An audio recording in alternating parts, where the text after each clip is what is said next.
U.S. President Donald Trump has left the White House to travel to Joint Base Andrews for a summit in Alaska with Russian President Vladimir Putin regarding Ukraine.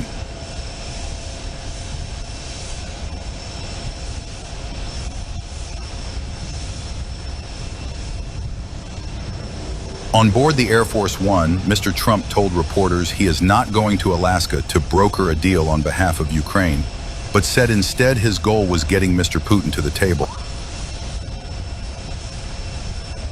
Can you describe a little bit, Mr. President, because I know you've had a lot of phone calls with President Putin. What's the difference in a face-to-face, in-person meeting? Look, he's a smart guy, been doing it for a long time, but so have I. Been doing it for a long time. And here we are, we're president. That was much more difficult than what I'm doing today, believe me. So we get along. There's a good respect level on both sides. And I think, something's going to come of it. I notice he's bringing a lot of business people from Russia. And that's good. I like that because they want to do business, but they're not doing business until we get the war settled. Are you going to talk about business? Will you talk business? We have the hottest country on earth. We have the hottest economy on earth. We have the hottest country. We just set a new stock market record again. We have hundreds of billions of dollars flowing in from tariffs. We're the hottest. We were a dead country, dead like doornails, a dead country. 1 year ago, we were dead as a doornail, and now we have the hottest country. And he wants a piece of that because his country is not hot economically. In fact, it's the opposite. And China's not doing well economically, but look, I want everybody to do well. The war's got to stop and the killing's got to stop. Mr. President, what are you stopping? Thank you for coming back to take questions. We saw that Russia continued its violence into Ukraine last night, launching even more drones. What did you make of that? I think they're trying to negotiate. He's trying to set a stage. I mean, in his mind, that helps him make a better deal. It actually hurts him. But in his mind, that helps him make a better deal if they can continue the killing. Maybe it's a part of the world. Maybe it's just his fabric, his genes, his genetics. But he thinks that makes him, gives him strength in negotiating. I think it hurts him, but I'll be talking to him about it later. It's on the table for discussions today, Mr. President. Are the territorial swaps on the table? Will you be discussing that? They'll be discussed, but I've got to let Ukraine make that decision. And I think they'll make a proper decision. But I'm not here to negotiate for Ukraine. I'm here to get them at a table. And I think you have two sides. Look, Vladimir Putin wanted to take all of Ukraine.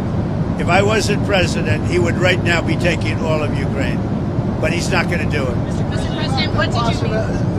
Just one thing. What about the possibility of the United States providing security guarantees to Ukraine? Maybe. Along with Europe and other countries. Not in the form of NATO, because that's not going to, there are certain things that aren't going to happen.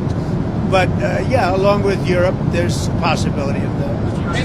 Mixing the number of business people that President Putin is bringing along, is that something that you want to discuss with President Putin at this meeting? If we make progress, I would discuss it, because that's one of the things that they would like. They'd like to get a piece of what I built in terms of the economy. Just so you know, we were a dead country with our economy. He wouldn't be interested. He wouldn't have been interested a year ago with the Biden economy. But he is interested in the Trump economy because wait till you see when those factories start opening up. We have hundreds of factories all over the country, and that includes auto factories, AI factories, and every other. They're all coming in because they want to beat the tariffs. Because if they open here, they don't have to pay tariffs. If they don't open here, they have to pay, in some cases, 200%, 300%. I haven't even set some of the tariffs yet. I'll be setting tariffs next week and the week after on steel and on, I would say, chips.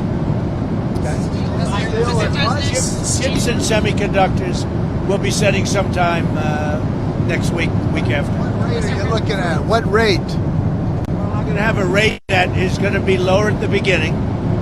Then that gives them a chance to come in and build. And very high after a certain period of time. And if they don't build here, they have to pay a very high tariff, which doesn't work, so they'll come and build. Mr. President, hi. You had said earlier... I didn't see him over He did there. that with me. Isn't he a gentleman? He's a nice. He's helping me out. He's a very nice. He's one of the few nice ones, actually. You had said earlier this week that Putin would face severe consequences if you get the sense from him Yeah. that he's not interested. What do you mean by Yeah, that? economically severe. Yes, it will be very severe. I'm not doing this for my health. Okay, I don't need it. I'd like to focus on our country, but I'm doing this to save a lot of lives. Yeah, very severe. Thank you very much, everybody.